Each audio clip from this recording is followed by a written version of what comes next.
겠습니다. 하나님을 경외하는 마음으로 자리에서 일어서시겠습니다. 오늘 말씀은 에베소서 5장 15절 16절 말씀입니다. 말씀의 제목은 자세히 주의하여 행하라입니다.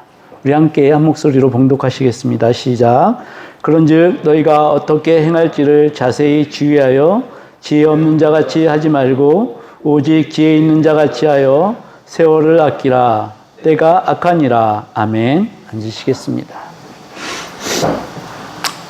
며칠 전 저녁에 아마 화요일이었던 것 같습니다. 제가 교회를 이렇게 저녁에 오고 있는데 집에서 교회까지 오는 길에 신호를 한 번에 받을 수 있는 그 구간이 있어요. 한 1km 가까이 되어지는데 좀 빠르게 진행을 하면은 신호를 한 번에 받을 수가 있습니다. 그래서 그날도 아주 신나게 신호를 받고 잘 달려왔습니다. 그런데 막 달리고 있는데 앞에 막 희끄미끄한 것들이 보여요. 뭐냐니까 오리 가족이었어요. 오리 가족이 무단횡단을 하고 있더라고요. 거긴 신호등도 없었습니다. 막 밟고 가다가 얘네가 피하겠거니 해가지고 클락션을 빵 울렸거든요. 보통 큰 오리들 같으면 막 도망쳤을 거예요. 근데 얘네들은 그냥 꿈쩍 안 하고 가더라고요. 지가 길을요. 그래서 그 브레이크를 밟았습니다. 아마 뒤에서 차가 따라왔으면 사고가 났을 수 있는 그러한 상황이었어요. 그때 제가 느낀 게, 얘들은 지식이 없지, 지각 능력이 없지, 그냥 자기들의 그 본능에 의해서 그냥 건너가는 거예요. 주위 상황 살피지 않고요. 그게 믿지 않는 사람들의 그 행동이구나. 자기의 감정과 본능과 욕구, 욕망에 따라서 그냥 행동하는 것. 근데 그게 완전히 대비되어지는 그 시간이었습니다.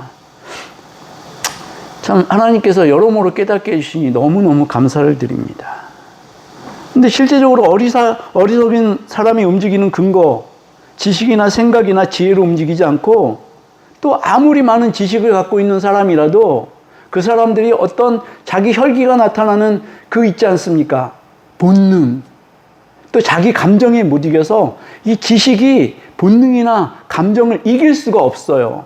그래서 사람들이 화를 내면 확 일어나는 것입니다. 이게 어리석은 사람들의 특징입니다. 세상을 우리는 두 부류로 나누기를 좋아합니다.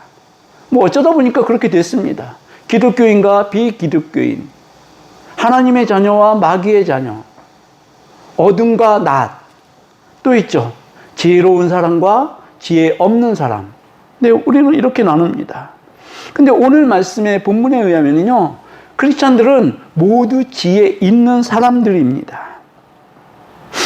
그 이유는 우리가 하나님의 능력이면서 또 하나님의 지혜이신 우리 예수 그리스도를 알고 있다는 것입니다.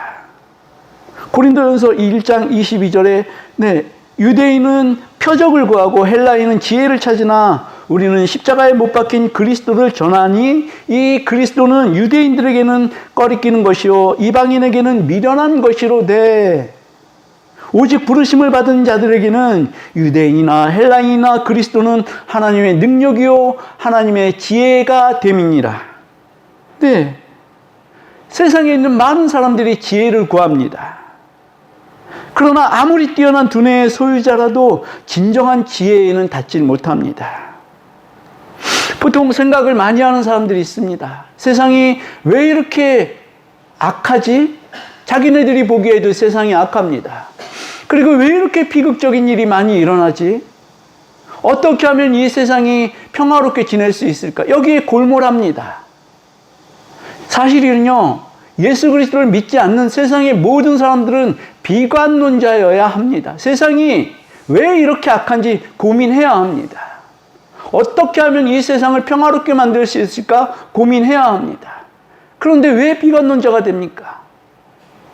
자기네들이 암만 써봐도 힘을 써봐도 고민해봐도 진정한 평화를 누리게 할 수는 없다라는 것입니다. 자, 보십시오. 과학이 발전함으로 인류는 스스로 멸망의 길로 지금 들어가고 있는 거 아닙니까? 더 많은 과학기술을 접목해서 더 많은 사람들을 한꺼번에 죽일 수 있는 살상 무기들을 만들어냅니다. 우리 대한민국의 지금 자랑이 뭐가 됩니까? 천궁, 그 위력이 어마어마하다고 합니다. 우리 대한민국 사람들이 이것들을 또 자랑하기 시작합니다. 세계로 수출을 많이 보낸다고. 그런데 그 이면을 한번 보십시오. 평화를 위하여서 유지되어져야 될 이 전쟁의 막강한 무기들이 사람을 엄청나게 죽일 수 있는 재료가 된다는 것입니다. 우리 인간의 과학은 평화를 지켜낼 수가 없습니다. 오히려 두드리고 깨뜨리고 그러한 역할을 할 수밖에 없다는 것입니다. 또 지혜로운 방법, 세상이 찾아낼 수 없습니다. 오로지 자신의 안녕과 더 많은 자극적인 삶을 위해서 골몰하게 됩니다. 철학은 어떻습니까? 우리 인간이 어떻게 살면은 어떻게 정말 얼마나 지혜로운 삶을 살 수 있을 것인가를 계속 고민하는 것이 철학입니다. 그래서 헬라인들이 철학을 구합니다. 지혜롭게 살기 위해서. 그래서 옛날에 어떤 철학자들의 그 업적, 거기다가 새로운 철학자들은 자기네들의 그 지식이나 지혜를 쌓아갑니다. 그러나 말짱 도루묵입니다. 완전한 평화, 완전한 지혜에는 절대로 닿을 수가 없다는 것입니다. 근데 그 이유는 너무나 간단하다는 것이죠. 지혜의 본체가 우리 하나님이시며 그의 외아들 예수 그리스도만이 진리의 본체이시기 때문입니다. 사도 바울은 우리 그리스도인들을 향해 너희들은 지혜자다. 그러니까 지혜자이기 때문에 너희들이 행하는 것은 지혜자같이 행해야 된다. 이렇게 말씀합니다. 근데 우리는 어떻게 지혜자가 되었습니까? 우리가 어떻게 지혜자가 되었는지 그것을 아는 것도 굉장히 중요합니다. 우리가 엄청난 지혜자라는 사실이 있습니다. 우리는 태초가 어떻게 탄생됐는지를 아는 사람들입니다. 태초를 하나님이 어떻게 하셨다고요? 하나님이 창조하셨다고요. 우리는 이 사실을 알지 않습니까? 그리고 인생이 마지막에 어떻게 되는 것을 압니다.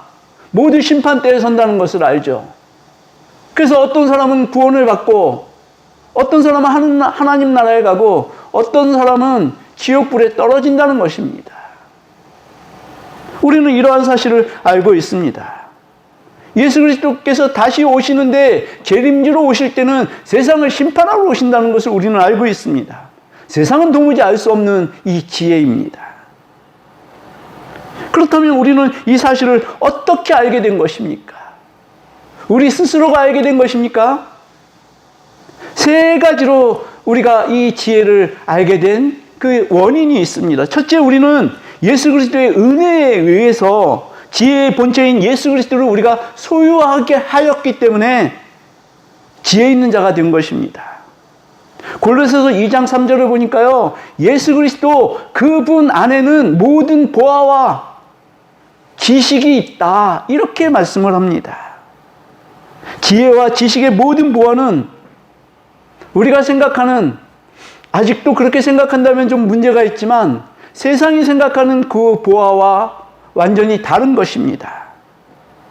저는 하나님께 제 눈이 열리지 않았을 때 이렇게 기도했습니다. 하나님, 저에게 하나님이 말씀하신 그 보화 창고 열어서 보여주세요. 예수님이 나에게 주시겠다 그런 그 보화를 저에게 주세요. 그래서 제가 기도로 붙잡은 그 말씀이 뭐냐니까요, 이사야 45장 2절에서 3절 이 말씀을 달달달달 외워가지고 제가 기도할 때 이 말씀을 인용을 했습니다. 이거를 새 번역으로 보니까 이렇게 나와 있습니다. 제가 새 번역으로 외웠던 것 같아요. 내가 너보다 앞서가서, 여기서 내가는 하나님이십니다. 하나님께서 나보다 앞서가서 산들을 평지로 만들고 노새 성문을 부수며 새 빗장을 부러뜨리겠다. 그리고 3절이 너무나 중요합니다. 안 보이는 곳에 간직된 보화와 감추어둔 보물을 너에게 주겠다. 할렐루야 아닙니까? 예, 저는 저에게 주신다는 이 말씀을 확실하게 받아들였습니다. 그래서 이 말씀만 붙잡고 기도했습니다. 그때 너는 내가 주인 줄 알게 될 것이고 이스라엘의 하나님이 너를 지명하여 불렀다는 것을 알게 될 것이다. 네, 하나님 저에게 보아 주세요. 감추어둔 보아와 예, 보물들을 저에게 주세요. 주신다고 하셨잖아요. 제가 이 말씀이 믿어졌거든요. 근데 안 주세요. 안 주세요. 근데 이 예언이요, BC 700년 전에 이사야 선지자를 통해서 주어진 예언이거든요. 근데 이 예언은 누구에게 준 것이니까 고레스 대왕에게 준 거예요. 근데 이 700년 전에 이사야 선지자를 통해서 이 주신 예언이 150년 뒤에 고레스 왕에 의해서 이루어집니다. 이스라엘이 바벨론으로부터 침략을 당해가지고요, 모진 그 고통을 당했습니다. 그때 페르시아 왕, 바샤 왕이라고 그러는데, 이 고레스 왕이 이스라엘을 회복시키고, 그리고 또 이스라엘에 잡혀갔던 그 사람들을 본토로 보내서 성을 수축하게 하고, 이 역할을 이 고레스 왕이 한 거예요. 근데 고레스 왕에게 주신 이 말씀을 저에게 적용을 하고, 이 말씀이 너무 좋았어요. 그랬습니다. 근데 이 고레스 왕은 성경을 보니까요, 메시아적 역할을 했더라고요. 기름 부음을 받은 자라고 하나님께서 인정을 하셨더라고요. 예, 기름 부음 받은 자 우리 너무 잘 아시지 않습니까? 예수 그리스도께서 기름 부음 받으신 자거든요. 메시아 역할을 했다는 것입니다. 이방 민족인데 하나님께서 그런 예외적인 일을 하셨다는 것입니다. 그런데 제가 어느 날도 이 말씀을 붙잡고 엉엉 울면서, 하나님 왜 도대체 약속을 안 지키십니까? 왜 이렇게 더디 약속을 안 지키십니까? 그랬더니 하나님께서 뭐라 그러시니까 그때 제 눈을 열어주십니다. 안 보이는 곳에 감추어둔 보물, 보아, 그것이 뭔지 아니? 그게 바로 나다. 나를 너에게 주겠다. 근데 이게 말씀이었습니다. 근데 우리 흔히 마태복음에서 그 밭에 감추어둔 보물 있지 않습니까? 그분이 바로 예수님이시라는 것입니다. 우리가 이런 예수 그리스도를 소유했기 때문에 우리가 지혜자가 된 것입니다. 할렐루야. 둘째, 우리에겐 새로운 생명의 원리가 작동합니다. 이 새로운 원리는 중생입니다.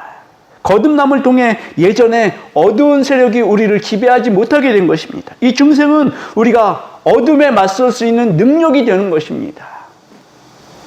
우리가 어둠에 그냥 몰려서 도망다니고 이러는 것이 아니라요, 어둠에 맞설 수 있는 힘이 되는 것이 이 중생인 것입니다. 우리는 더 이상 우리의 감정이나 욕구나 충동이나 원리에 의해서, 충동이나 본능에 의해서 행동하지 않습니다.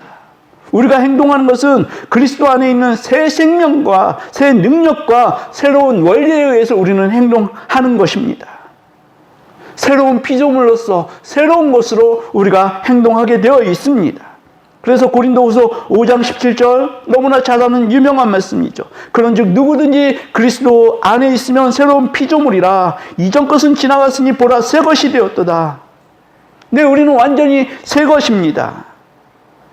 그리스도의 십자가를 통과했기 때문에 그리스도 안에 있는 새로운 생명의 원리가 우리를 작동시키고 있습니다. 그것은 우리가 이제 어떻게 하면 하나님을 기쁘시게 할 것인지 우리가 이제 고민하는 그러한 단계까지 와 있다는 것입니다.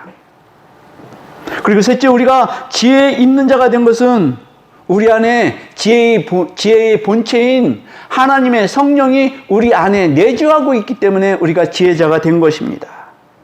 고린도전서 6장 19절 이렇게 말씀합니다. 너희 몸은 너희가 하나님께로부터 받은 바 너희 가운데 계신 성령의 전인 줄을 알지 못하느냐. 너희는 너희 자신의 것이 아니니라. 근데 우리 안에 성령님이 계시기 때문에 우리는 지혜로운 자가 된 것입니다. 그런데요, 사실 우리가 그리스도인이 되었어도 가끔 이렇게 실망할 때가 있지 않습니까? 내가 지혜로운 자가 맞아? 내가 행동하는 것이나 내가 실수하는 것을 보게 되면 나는 참 어리석은 사람 같은데, 그리고 절망하고 좌절할 때가 많이 있지 않습니까? 솔직히 우리끼리 얘기지만 말입니다. 여러분들은 어떠세요? 저는 자주 그런 어떤 자괴감에 빠져들 때가 많이 있습니다. 특별히 물건을 옮길 때 그 동선에 의해서 이렇게 움직이려다 보니까 머리에서 회로가 꼬여요. 정말 웃기는 동영상을 봤어요. 헬스를 많이 하는 그 사람인데요. 그 무슨 파우더를 먹나 봐요. 저쪽에 파우더 병이 있고 이쪽에 물병이 있어요. 얘를 하나씩 떠가지고 이렇게 왔다 갔다 하는 거예요. 참 바보스럽지 않습니까? 이 파우더를 물병 옆에다 놓고 바로 뜨면 되는데 저 멀리 있는 걸 왔다 갔다 하는 거예요. 우리가 이러고 있더라고요, 정말. 지혜로운 사람임에도 불구하고 그럴 때가 너무나 많습니다. 우리가 그리스도인이 되었는데도 우리는 아직도 우리가 행동하는 근본적 이유가 감정과 본능과 충동, 이런 것에 의해서 행동할 때가 너무 많다는 말씀입니다. 어린아이 같은 그리스도인이라는 것이죠. 디모데가 그런 성향이 있었던 것 같아요. 디모데후서를 보니까 바울이 디모데에게 이렇게 권면을 합니다. 디모데후서 1장 7절입니다. 하나님이 우리에게 주시는 것은 두려워하는 마음이 아니요 오직 능력과 사랑과 절제하는 마음이니. 근데 이 말씀과 덧붙여서 8절 마지막 절을 보니까요, 오직 하나님의 능력을 따라 복음과 함께 고난을 받으라, 이런 권면을 합니다, 바울이요. 이 권면이 왜 나왔나 봤습니다. 그랬더니 이 디모데가 에베소 교회에 이제 목회 사역을 하고 있는 거예요, 젊은 나이로. 그런데 자기의 그 믿고 따랐던 이 바울 선생이 감옥에 갇힌 겁니다. 이 디모데후서가 감옥에서 바울이 디모데에게 보낸 편지거든요. 자, 자기가 믿고 따랐던 선생이 감옥에 있어요. 그리고 고통을 당하고 있어요. 그러니까 이 디모데가 두려워한 거예요. 자기도 그럴까봐. 근심되고 낙심되는 그러한 마음이 있었던 겁니다. 그리고 약간의 그 어린 나이에 교회를 사역하다 보니까 쉽지 않더라는 것이죠. 이제 바울이 그러한 권면을 하는 겁니다. 두려워하는 마음이 아니요 오직 능력과 사랑과 절제하는 마음이니. 예전에 그 성경 번역을 보면요, 오직 능력과 사랑과 근신하는 마음이라고 그렇게 권면을 했습니다. 너 두려워하지 말아라. 하나님과 함께, 복음과 함께 고난을 받는 것은, 이것은 굉장히 영광스러운 일이다. 사도 바울이 디모데에게 그렇게 권면을 하고 있는 것입니다. 우리가 성경을 볼 때 주의할 부분이 있습니다. 이 성경이 어떤 시점에서 어떤 상황에서 쓰여졌는지 우리가 이해를 하게 되면 성경을 훨씬 더 잘 알 수 있게 됩니다. 복음과 함께 고난을 받으라, 이 말씀도 참 대단한 권면인 것입니다. 기억하십시오. 우리 그리스도인은요, 고난이 와도 잘 되는 것이고 형통이 오면 물론 더 잘 되는 것입니다. 이것을 믿으시길 축복합니다.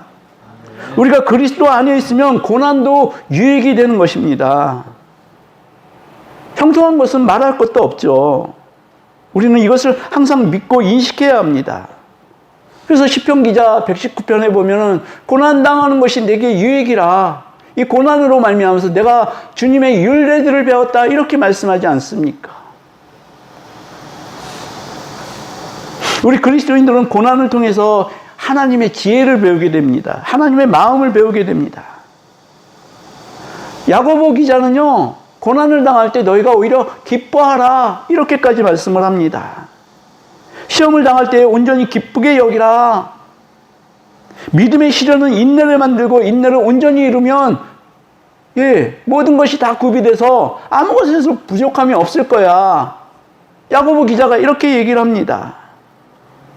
그리고 또 야고보 기자는 너무나 유명한 권면을 합니다. 야고보서 1장 5절에 너희 중에 누구든지 지혜가 부족하거든 모든 사람에게 후히 주시고 꾸짖지 아니하시는 하나님께 구하라. 그리하면 주시리라. 아멘. 야고보 기자는 이것을 정말 믿었습니다. 그런데 이 야고보 기자가 말하는 하나님께서 지혜를 주실 것이다 했을 때 이 지혜가 세상을 막 잘 살거나 아니면 더 지금 형편에서 앞으로 더 좋아지거나 이런 지혜가 아니더라고요. 상황을 살펴보니까요, 야고보 기자는, 야고보 사도는요, 이 11사도 중에 12사도라 그래야 되겠죠? 12사도 중에 제일 처음으로 순교를 당한 사람입니다. 근데 야고보 기자가 이러한 말씀을 썼다는 것은요, 여기에서 말하는 이 지혜가 우리가 말하는 좋은 것이 아니에요. 순교를 하라는 그것이 이 야고보 사도께서 말씀하는 그러한 지혜입니다. 왜? 그때 당시에는요, 예수 그리스도를 믿으면 다 감옥에 가뒀어요.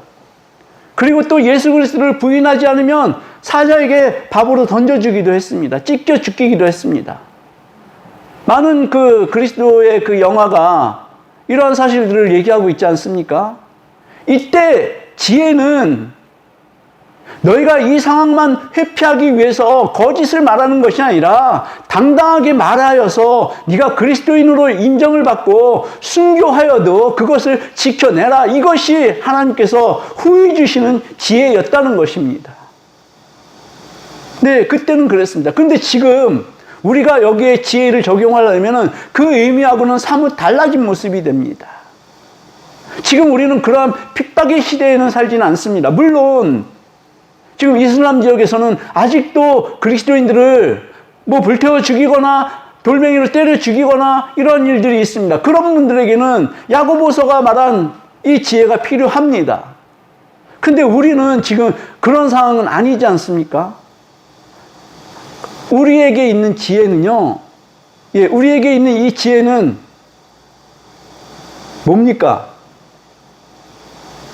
복음을 전하라는 것입니다. 복음을 전하라. 이것이 하나님께서 우리에게 주신 지혜라는 것입니다. 우리는 이 세상에 살고 있습니다. 네, 살고 있습니다. 그러나 우리가 잘 아시듯이 이 세상에 속한 사람들은 아니라는 것입니다. 우리의 본향은 하늘나라이고 우리는 그것을 향해 어제도 오늘도 그리고 내일도 걸어갈 것입니다. 베드로 사도는 우리에게 너희는 거류민이요 외국인 같다라고 하지 않았습니까? 우리는 이 땅이 우리의 본향이 아닙니다. 우리의 본향은 하늘나라죠. 이 땅의 모든 것은 낡아지고 썩어지는 것뿐입니다. 우리가 그것을 붙잡기 위해서 애달캐달 그렇게 할 필요가 없어요. 어차피 다 남겨두고 가는 것이고 하나도 가져가지 못하는 것입니다. 우리는 썩지 않고 낡지 않는 그 나라, 영원한 나라인 하나님 나라를 향해 가고 있는 그러한 복받은 사람들인 것입니다. 우리에겐 하나님 나라가 기다리고 있습니다. 하나님 나라, 그야말로 눈물 없는 곳, 기쁨의 찬송이 울려 퍼지는 곳. 근데 이 땅, 이 나그네로 우리가 이 땅을 지나갈 때 얼마나 많은 눈물을 흘립니까? 얼마나 많은 한숨을 내십니까? 그럼에도 불구하고 우리는 이 땅을 지나가야 된다는 것입니다. 네, 이 땅을 지나가야 됩니다. 그런데 감사하게도요, 이 땅을 계속 여러 번 또 지나가는 것이 아니라요, 한 번만 지나가면 된다는 것입니다. 예. 이것은요, 우리에게 엄청난 축복입니다. 한 번만 지나가면 됩니다. 그런데 이 한 번의 인생을 통해서 우리에겐 상급을 받을 수 있는, 상급을 쌓을 수 있는 단 한 번의 기회라는 사실을 우리는 또한 기억해야 합니다. 이 기회가 지나가고 나면 우리는 하나님 앞에 상급을 쌓아 놓을 수가 없습니다. 한 가지 질문 드리겠습니다. 여러분들이 이 땅과 이 세상을 생각하면 세상은 아직도 살만한 곳이야, 이렇게 생각하십니까? 아니면 세상은 정말 악한 곳이지, 이렇게 생각하십니까? 우리는 이 세상을 차지하고 있는 것이 어떤 세력인지 잘 아는 사람들이지 않습니까? 공중 권세 잡은 자가 왕노릇하는 곳이 이 세상입니다.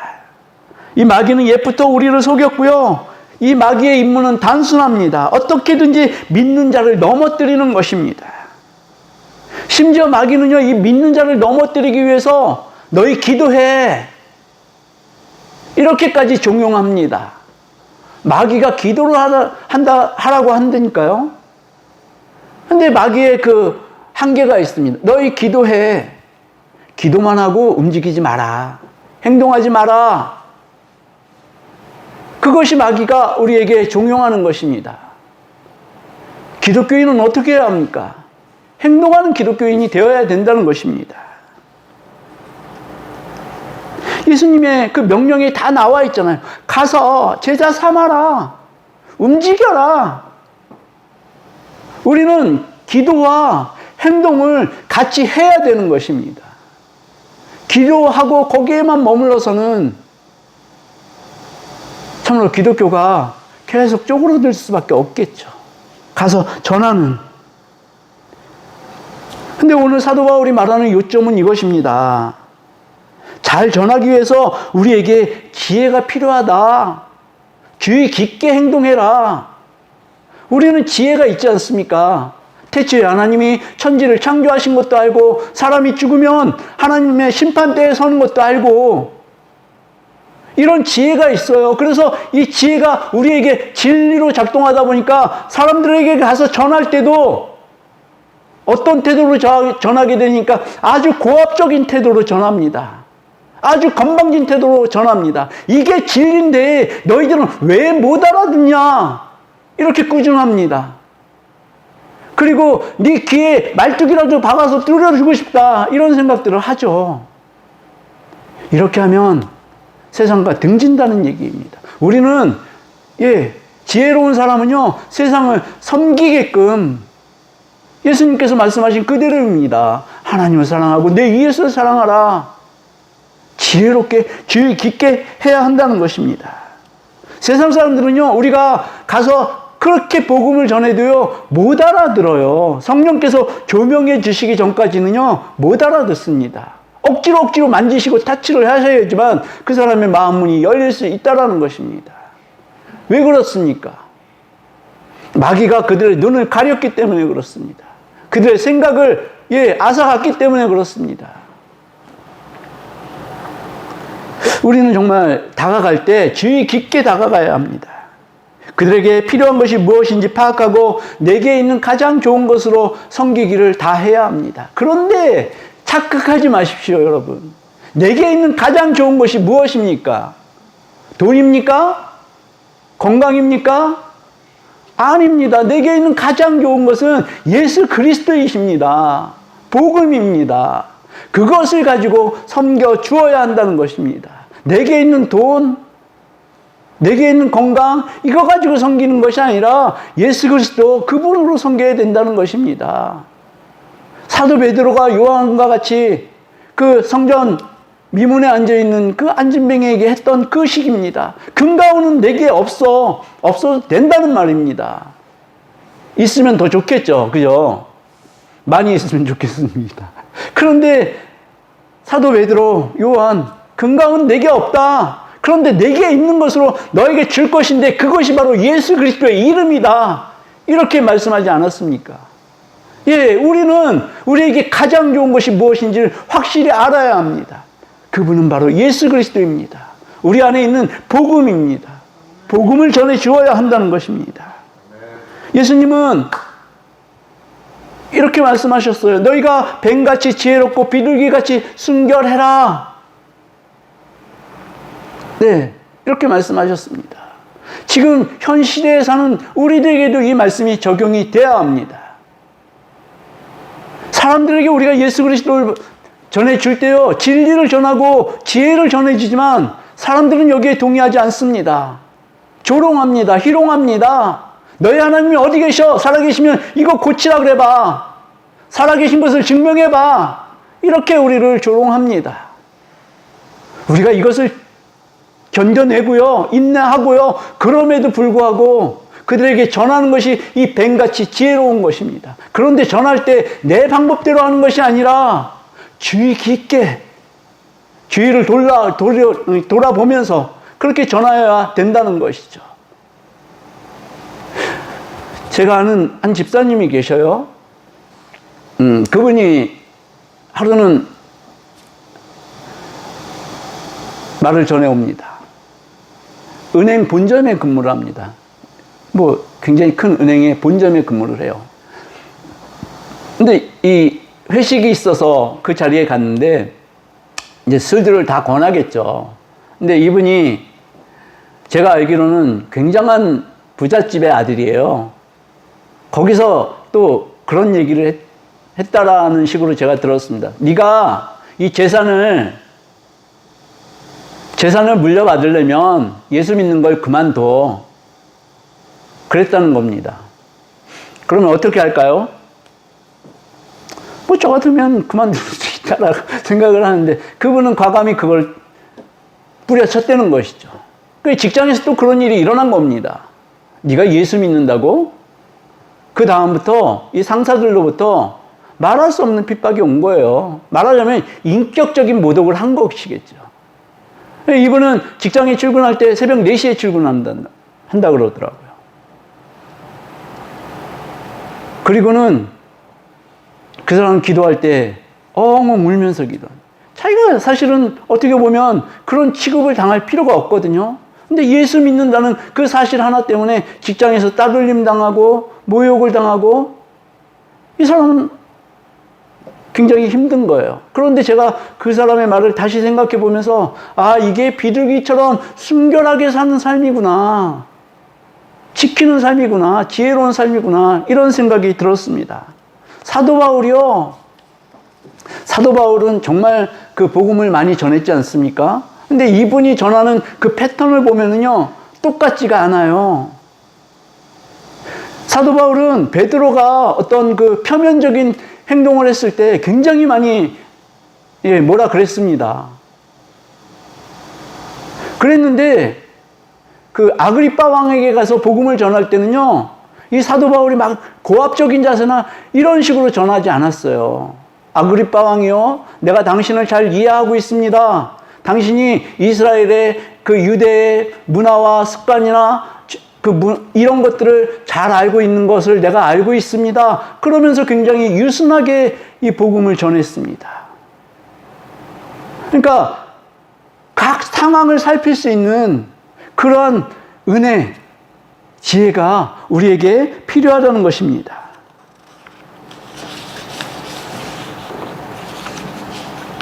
우리는 세상에서 생명을 얻을 그 사명이 우리에게 주어졌습니다. 누가 맡기셨습니까? 하나님께서 우리에게 맡겨주신 것입니다. 우리는 기독교를 대표하고 하나님의 일을 맡은 자로 하나님 나라를 대표하는 존재가 되었습니다. 우리는 생명 얻는 일을 위해서 복음을 어떻게 전해야 할지 깊이 생각해야 합니다. 저는 요새 계속 이 생각에 골몰합니다. 그래서 교회의 환경에 대해서 계속 기도를 합니다. 꿈에서도 나옵니다. 화장실을 어떻게 만들 것인지. 주여, 이 생각이 정말 속히 이루어졌으면 좋겠는데, 그래도 신호를 주실 때까지 저는 기다리겠습니다. 제 마음대로 하지 않겠습니다. 이미 우리는 지혜롭게 된 사람들입니다. 예수 그리스도를 소유했고 예수 그리스도로 인해 거듭남을 입었고 하나님의 성령이 우리를 성전 삼고 우리와 함께 계신 것, 이제 우리는 알지 않습니까? 우리는 우리에게 있는 지혜를 가지고 세상을 섬겨야 합니다. 네, 주위에 몇 사람이라도 우리가 주의 깊게 행동해 가지고요, 그들을 하나님 나라로 올 수 있도록 우리는 이렇게 생각을 해야 되는 것입니다. 그러시기를 축복합니다. 저는 계속 요새 우리 장로님 기도하시고 하시는 것처럼 교회 부흥에 대해서 굉장히 꿈꾸고 있습니다. 근데 참 놀라운 것은요, 이러한 생각을 하게 될 때는 하나님께서 능력도 함께 주신다는 것입니다. 능력도 함께 주신다는 것입니다. 우리가 계속 거기에 기도하고 주의 깊게 주위 사람들을 살피고 이러면은 교회는 분명히 부흥될 것입니다. 기독교 대한감리교회 그 중부연회에서요, 이제 새신자를 결신하고 새신자를 교회에 데리고 올 수 있는 어떤 그런 프로그램을 이제 8월 달부터 시작을 합니다. 저는 이것도 하나님께서 우리에게 주시는 사인이라고 생각합니다. 그냥 절대로 그냥 넘기지 말아 주십시오. 주위에 있는 가장 친한 친구에게 우리 예수 그리스도에 대한 복음을 전해 주시고요. 교회에 등록시키시고요. 함께 천국의 길을 걸어갈 수 있는 그러한 하나님의 대역자로서의 그 사명을 우리가 온전히 감당할 수 있기를 축복합니다. 그렇게 하나님 나라에 요긴하게 사용되어지는 우리 주님의 습 교회의 모든 성도가 되시기를 주님의 이름으로 축복합니다. 아멘. 이제 우리 함께 찬송하시겠습니다.